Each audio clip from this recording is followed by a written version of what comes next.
Hello student ji. Good morning.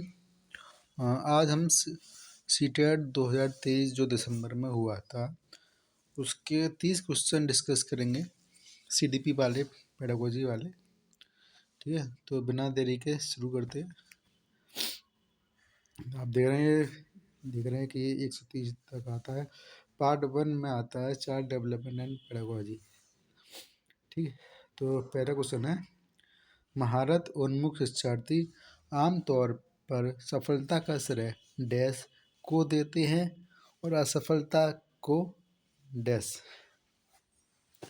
तो इसका सही आंसर बताइए।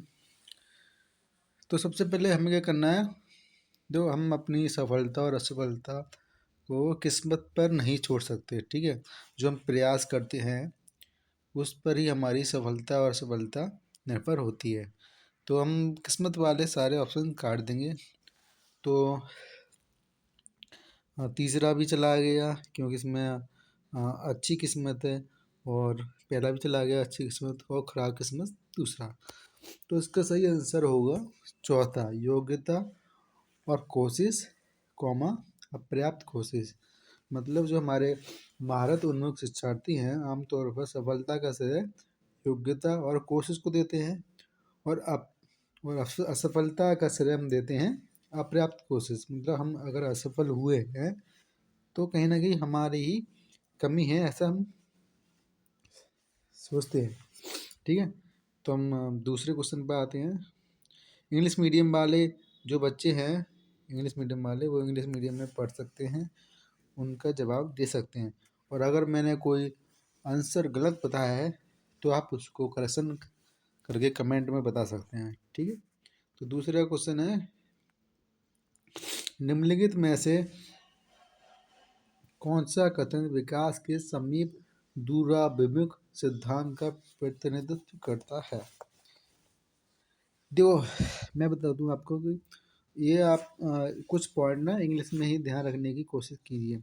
जैसे कि ये समीप दूराभिमुख सिद्धांत लिखा है, इसको आप याद कीजिए, प्रॉक्सी मोडिस्टल प्रिंसिपल। क्योंकि इसका ना हिंदी में कई सारे पर्यायवाची बन जाते हैं, लेकिन इंग्लिश में केवल वही आता है लिखा हुआ एक ही। ठीक है, मैं कहूँगा कि आप इंग्लिश वाला वर्ड याद कर लीजिए। ठीक है, तो समीप दूराभिमुख सिद्धांत का प्रतिनिधित्व कौन करता है, इसका सही आंसर होगा तीसरा। ठीक है, इसका संस्कृति से कुछ भी संबंध नहीं है। इसका सही आंसर है तीसरा। बच्चा जो होता है, मोतियों को धागे में पिरोने से पहले बच्चे गेंद को पकड़ने की क्षमता विकसित करते हैं। जो दूराभिमुख सिद्धांत होता है वो क्या करता है, पहले बड़ी सी चीज़ों को पकड़ता है, जैसे कोई गेंद पकड़ता है, एक मुट्ठी से मुट्ठी बांधना, ये इस सिद्धांत का एग्जाम्पल है। पेन से लिखना, पेन पकड़ना, पेन पकड़ने से लेकर पेन से लिखना, ये इसका एग्जाम्पल हो गया। ठीक है, मतलब हम पहले होल चीज़ों को पकड़ते हैं, जैसे समझो कि बड़ा आकार का चीज़ पकड़ते हैं, फिर धीरे धीरे हम छोटी छोटी चीज़ों को पकड़ने पर अपनी महारत हासिल करते हैं, ऐसा समझो। ठीक है, तो इसका सही आंसर होगा तीसरा, दूसरे का तीसरा। तीसरा वाइगोत्स्की वाला है। वाइगोत्स्की के अनुसार बच्चे स्वयं से बात क्यों करते हैं। वाइगोत्स्की सिद्धांत आपका इम्पोर्टेंट है, और जीन पियाजे, कोहलबर्ग, नैतिक विकास सिद्धांत ये इम्पोर्टेंट है आपके लिए। आप कमेंट में करेंगे तो मैं एक वीडियो के माध्यम से सारे अलग अलग, मतलब एक वीडियो 15 मिनट की वीडियो से मैं आपके लगभग सारे प्रिंसिपल जो हैं, इम्पोर्टेंट प्रिंसिपल डिस्कस करने की कोशिश करूँगा, अगर आप कहेंगे तो तीसरे का आंसर क्या होगा, तीसरे का आंसर होगा पहला, बच्चा अपना स्वयं से बातें क्यों करता है।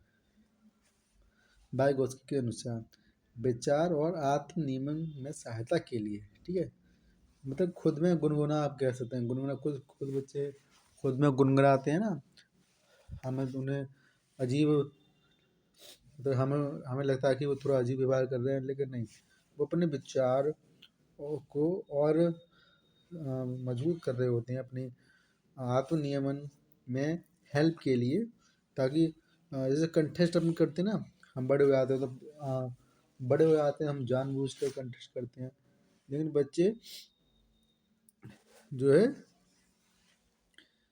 स्वयं से बात करते हैं विचार और आत्मजीवन में सहायता के लिए। इसका सही आंसर होगा पहला। अगर मैं आपको लग रहा है कि मैं गलत आंसर बता रहा हूँ तो आप कमेंट्स में बता सकते हैं।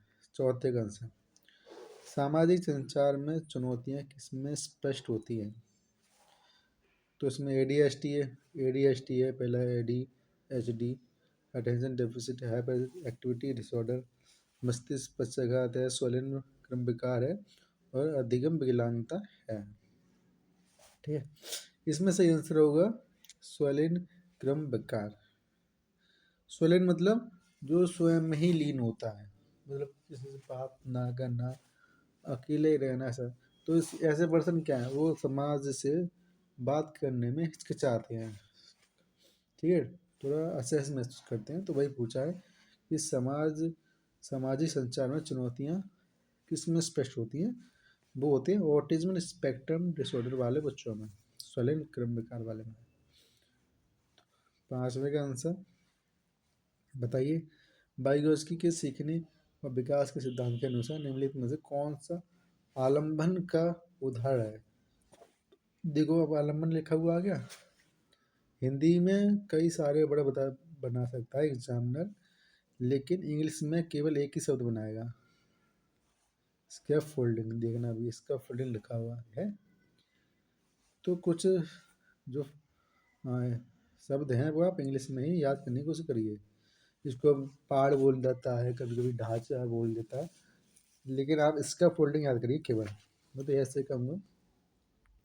ठीक है, तो पांचवे का आंसर है पहला, किसी कार्य को छोटे चरणों में तोड़ना और आवश्यकता अनुसार सहायता प्रदान करना। ठीक है, इसका फोल्डिंग वही होता है कि बच्चों को खुली छूट दे दो कुछ भी समस्या का समाधान करने के लिए, लेकिन आवश्यकता पड़ने पर हम उसे हेल्प भी दे सकते हैं।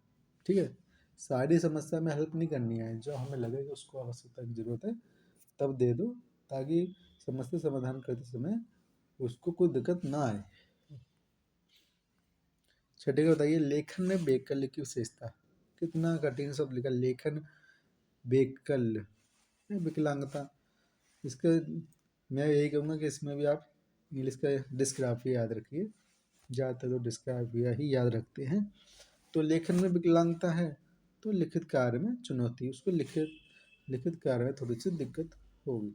साधना, अच्छे समस्या समाधानकर्ता बनने में विद्यार्थियों की सहायता करने के लिए शिक्षक को निम्नलिखित में से किस प्रक्रिया पर बल देना चाहिए? किस प्रक्रिया पर बल देना चाहिए? इसमें सही आंसर होगा तीसरा, अध्यापक को क्या करना, बड़ी और जटिल समस्याओं को छोटी समस्याओं में बांट देना चाहिए। ठीक है, यही सबसे बेहतर तरीका होता है एक समस्या समाधान करने का। अगर आपको कोई समस्या कठिन लगती है तो उसको छोटे छोटे टुकड़ों में तोड़ दो, जिससे वो आसानी से सॉल्व हो सकती है। आठवां बताइए, कथन कारक का है। कथन है, एक समावेशी कक्षा में छात्रों की आवश्यकताओं को पूरा करने के लिए शिक्षकों को बहुसंवेदी सामग्री का उपयोग करना चाहिए। कार्ड दिया है, समावेशी कक्षा को पाठ्यचर्या सामग्री के मानकीकरण के साथ मूल्यांकन रणनीतियों के मानकीकरण को अपनाना चाहिए। बताइए आठवीं का क्या हुआ? देखो, आप ये शब्द याद रखना, मानकीकरण। सी टेट में या किसी भी पेडागोजी सेशन में मानकीकरण जहाँ आ गया मतलब वो आपका नेगेटिव शब्द है। मतलब ये नेगेटिव शब्द, ये ट्रिक होती है वो सी टेट की, नेगेटिव वर्ड पॉजिटिव वर्ड, जिसको हम पूरा सेंटेंस न बढ़कर एक शब्द पर ध्यान देकर हम उस सेंटेंस को गलत ठहरा सकते हैं। यह सी टेट की ट्रिक होती हैं, आप कहेंगे तो इस पर भी वीडियो बन जाएगी। तो उसमें कथन आपका सही है और कारण गलत है। ठीक है, तो आज का आंसर होगा पहला, ये सही है और आर गलत है। 9 पर आओ। 9 का क्या है? रचनावादी दृष्टिकोण से व्यक्ति पर्यावरणीय घटनाओं से निष्क्रिय रूप से प्रभावित होते हैं। व्यक्तियों को नए व्यवहार सीखने के लिए अनुकूलित किया जाता है। सीखना वर्तमान समझ का विस्तार और परिवर्तन है। सीखना बस हमारे दिमाग की कोरी स्लेटों पर संघ को लिखना है। तो इसको हम, आप तब तक बताइए क्या आंसर है इसका। देखो, निष्क्रिय आ गया, ये मतलब सी सेंटेंस गया, ये नहीं हो सकता। लिखना, संगठन में लिखना, ये थोड़ा सा रचनावादी दृष्टिकोण वाला नहीं है, थोड़ा सा वैसा है ना, मतलब रटना रटना ऐसा कुछ हो गया कि हमें जैसे कि तैसे वो लिखना, ये भी गलत है। हमें सीधे मतलब कोरी स्लेट नहीं होती हैं, बच्चा कुछ ना कुछ सीखा होता है। अब देखो, व्यक्तियों को नए व्यवहार सीखने के लिए अनुकूलित किया जाता है। व्यक्तियों को आप अनुकूलित नहीं कर सकते, आप वो स्वयं स्वयं आपको देखकर खुद अनुकूलन करेगा।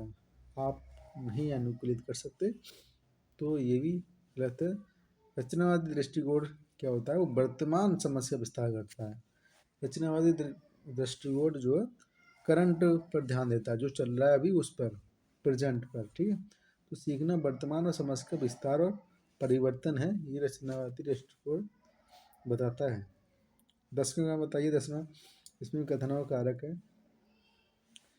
तो कथन है, प्रभावी शिक्षक खुद को शिक्षार्थियों के दैनिक जीवन और उनकी सामाजिक सांस्कृतिक पृष्ठभूमि से परिचित कराते हैं। कारण है, सीखना एक सामाजिक संदर्भ है। तो इसका आंसर क्या होगा? इसका आंसर बताओ। इसका आंसर होगा दोनों सही है। यहाँ पर सीखना एक सामाजिक संदर्भ है, बिल्कुल सही बात है। और प्रभावी शिक्षक जो होगा वो खुद वो शिक्षार्थी के दैनिक जीवन और उन्हें सामाजिक संस्कृति परिचित कराते हैं, बिल्कुल। और आप इफेक्टिव टीचर हैं एक, तो बच्चों की सामाजिक संदर्भ से आपको परिचित करना पड़ेगा, ठीक है। 11 बताइए, अर्थपूर्ण अधिगम मुख्य रूप से किसके बारे में नहीं है? Meaningful learning. तो मीनिंगफुल लर्निंग में आपको रटना नहीं है, ठीक है, यही सही आंसर है, रटना नहीं है। नेगेटिव पूछ रहा है ना, इस नेगेटिव पे ध्यान दीजिए। नेगेटिव सब दिया है तो इसका नेगेटिव आंसर होगा। कुछ लोग ये नहीं देखते हैं कि इसमें नेगेटिव है नहीं है, तो और वो लगा देते हैं बी या डी लगा देंगे, ठीक है। आपको नेगेटिव नहीं है तो नहीं पे ध्यान दीजिए। उसके बाद नेगेटिव वाला आंसर, जानकारी को रटना जो है मीनिंगफुल अधिगम नहीं है। अवधारणाओं का विकास, कौशलों का विकास, ज्ञान का विकास, ये मीनिंगफुल अधिगम है, अर्थपूर्ण अधिगम। 12 का देखते हैं। कथन ए, इसे भी कथन कारक है। कथन है, शिक्षिका को अपनी कक्षा के लड़कों को खेलों में भाग लेने के लिए प्रोत्साहित करना चाहिए व लड़कियों को कला अलंकार के कार्य देने चाहिए। कारण है, बच्चे मुख्य रूप से अंतर्निहित जैविक भिन्नताओं के कारण जेंडर भूमिका ग्रहण करते हैं। 12 का आंसर क्या हुआ? 12 का आंसर होगा दोनों गलत है, बी। 12 का आंसर होगा दूसरा बी, क्योंकि देखो इसमें शिक्षिका जो है वो भी लैंगिक विविधता दिखा रही है। वो लड़की, जो लड़के हैं वो गेम में खेल सकते हैं और लड़कियां कला। क्या लड़कियां गेम में नहीं खेल सकती हैं? लड़कियां भी गेम में आगे बढ़ सकती हैं और लड़के भी कला में बहुत अच्छा करते हैं। तो इसमें भी शिक्षिका जो है लैंगिक रूढ़िवादिता दिखा रही है। और इसमें भी जो जेंडर भूमिका है, जो लैंगिक विविधता है, वो जैविक भिन्नताओं के कारण नहीं होती है, ठीक है। जहाँ भी आप ये नेगेटिव वर्ड होता है, लैंगिक रूढ़िवादिता, लैंगिक भूमिका, ठीक है, ये एक नेगेटिव वर्ड होता है सीटेट में पेडागोजी के लिए। इसको भी आपको तुरंत गर्ल कर देना है। 13 आ गया, काइनेटिक लर्नर्स, मतलब गति संबंधी शिक्षार्थी डैश के माध्यम से सीखते हैं। तो गति संबंधी शिक्षार्थी है, मतलब जो गति करते हैं वो चलने फिरने और करने सीखते हैं, इसमें कुछ डिस्कस करना नहीं है। 14 देखो, 14 हावर्ड गार्डनर के अनुसार इस वैज्ञानिक डैश बुद्धि का उच्च प्रदर्शन करेगा और एक मूर्ति का डैश बुद्धि की उच्चतम बुद्धिमत्ता होगी।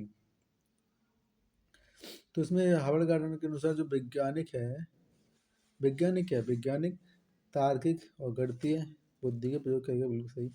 और मूर्तिकार क्या है, वो मूर्ति का गति संबंधी कर दी, उसके हाथ जो है गति करते हैं, तो गति संबंधी बुद्धि का उच्चतम प्रयोग करेगा। 14 का हो जाएगा तीसरा। 15 बताओ, समावेशन को बढ़ावा देने के लिए क्या आवश्यक है। समावेशन को बढ़ावा देने के लिए क्या आवश्यक है, इसका सही आंसर बताइए जल्दी से। ठीक है, तो सही आंसर होगा चौथा। क्यों, देखो मैंने आपको बोला था नाम, जहाँ भी पृथक्करण की बात आए, पृथक्करण, नामीकरण, लेबलिंग की, ये नेगेटिव वर्ड होते हैं सीटेट के परिप्रेक्ष्य और पेडागोजी के परिप्रेक्ष्य से आप बहुत सारे क्वेश्चन हल कर सकते हैं। आप नोट करते जाइए नेगेटिव वर्ड, ये आपको हेल्प करेंगे। तो समावेशन को बढ़ावा देने के लिए लचीला पाठ्यक्रम बहुत अच्छा है। गम्य व इमारतें हैं वो सहयोगात्मक अधिगम हो, तो उसका आंसर 15 का हुआ चौथा। प्रत्याकरण और नामकरण नेगेटिव वर्ड है, ये गलत है। 16 बच्चे जब डैश अनुभव करते हैं तो बेहतर रूप से सीखते हैं, इसका सही आंसर बताओ। देखो 16 का चौथा व्यवस्था है, ये गलत। 14 का तीसरा यहाँ चिंता है, ये भी गलत। और यहाँ 14 का पहला निम्न स्तर, ये भी गलत। इसका सही आंसर होगा सीखने के मध्यम स्तर का उत्साह, ये इसका सही आंसर होगा। ठीक है, 17 देखो, 17 में कथन कार्य है। कथन है 5 से 6 वर्ष से कम उम्र के बच्चों को ठीक से और रेखाओं के भीतर लिखने के लिए दबाव नहीं डालना चाहिए। कारण है बच्चे 5 से 6 साल के बाद गति कौशल को बेहतर नियंत्रण प्राप्त करते हैं। तो इसका सही आंसर बताओ, इसका सही आंसर होगा तीसरा। ठीक है, बच्चों को ना दबाव नहीं डालना कुछ भी सिखाने के लिए, वो जो उनका समय आता है मानसिक स्तर का, जब वो पहुंचते हैं उस स्तर तक तो वो स्वयं ही अच्छा करने लग जाते हैं। बस आपको सुविधादाता के रूप में वहाँ रहना है, दबाव नहीं डालना है। तो दबाव नहीं डालना है, बिल्कुल सही बात है। और ये भी सही बात है कि 5 से 6 साल के बाद वो अच्छा नियंत्रण प्राप्त कर लेते हैं, तो इसमें दोनों सही है। 18 देखो, बच्चे अक्सर आसपास की घटनाओं की अपनी व्याख्या लेकर आते हैं। बारिश क्यों होती है, ये पूछे जाने पर सिया कहती है भगवान अपने कंधों पर पानी की बाल्टियां ढो ढो कर थक चुके होते हैं। ऐसी व्याख्याएं हैं। ऐसी व्याख्याएं क्या हैं, ऐसी व्याख्याएं संकेत देती हैं कि बच्चे अपने सांस्कृतिक परिवेशों के अनुकूल सहज समझ होती है, जिससे वे घटनाओं को समझने की कोशिश करते हैं। इसका सही आंसर होगा चौथा। क्योंकि दो दूसरे में नहीं आ रहा है, सक्षम बच्चे हैं, गलत। और देखो ऐसा कर सकते हैं बच्चे, मात्रात्मक, गलत। ठीक है, ये नेगेटिव वर्ड होते हैं कुछ, आप ध्यान दीजिए। तो 16 जो 18 का होगा चौथा। 19 का पियाजे सर आ गए। पियाजे ने संज्ञानात्मक विकास का किस प्रकार वर्णन किया है, किस प्रकार, जिसका सही आंसर होगा तीसरा। 4 गुणात्मक रूप से भिन्न चरण। ठीक है,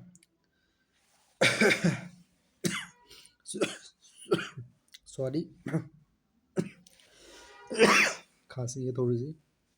तो 19 का होगा तीसरा। पियाजे ने 4 स्टेज बताई हैं, आप कहेंगे तो हम इन पर भी वीडियो बना देंगे। ये फैक्चुअल क्वेश्चन था।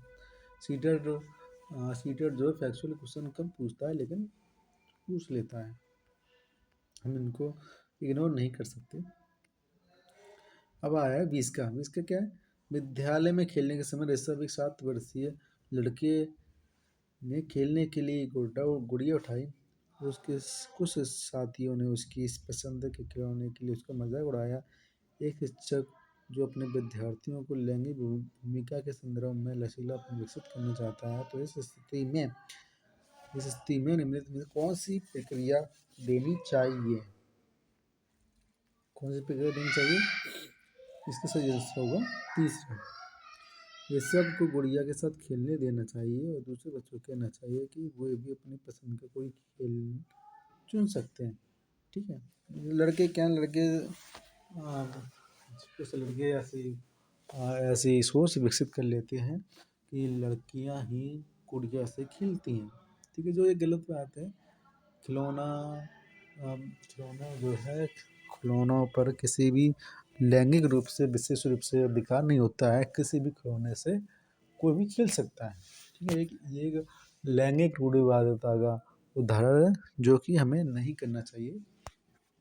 तो उसका 20 क्या होगा? तीसरा सही। 21 विकास के संदर्भ में एक समय सीमा जिसमें एक व्यक्ति विशिष्ट उत्प्रेरणाओं के प्रति परिवर्धित संवेदनशीलता रखता है, जिससे कि वे कुशल तरीके से कार्य करने के लिए विशेष कौशल कौशल विकसित कर सके, वह विकास की डैश कहलाई जाती है।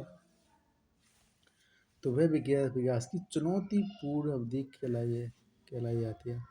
चुनौतीपूर्ण क्रिटिकल पीरियड जो होता है उसमें बच्चा कुशल तरीके से कार्य करने के लिए विशेष कौशल विकसित करता है। ठीक है, चुनौतीपूर्ण अवधि में ही ऐसा संभव है। मतलब हम चुनौती देते हैं बच्चों को, ऐसा वातावरण हम क्रिएट करते हैं जिससे बच्चा उससे उसमें अपने कौशल को विकसित कर सकता है। इसके क्या होगा? तीसरा सही। चुनौती ही हम किसी को देते हैं तभी वो कुछ स्पेशल करके दिखाता है। जैसे चैलेंज कर देना किसी को, तो कोई हम दिल पे ले लेते हैं कि हमें ऐसा करना ही करना है। तो वैसा ही कुछ है। किसका हुआ? तीसरा। 22 का देखो, शिक्षकों को ध्यान न्यूनता क्रियाशीलता विकार से जूझ रहे छात्रों की आवश्यकता को ध्यान रखते समय से बचना चाहिए। कितना कठिन शब्द है। नॉर्मली लिखा है attention deficit hyper activity disorder, ADHD। ADHD वाले बच्चों के लिए बात हो रही है। इसमें क्या है, विकर्षण और शोर करने से बचना चाहिए। 22 का पहला।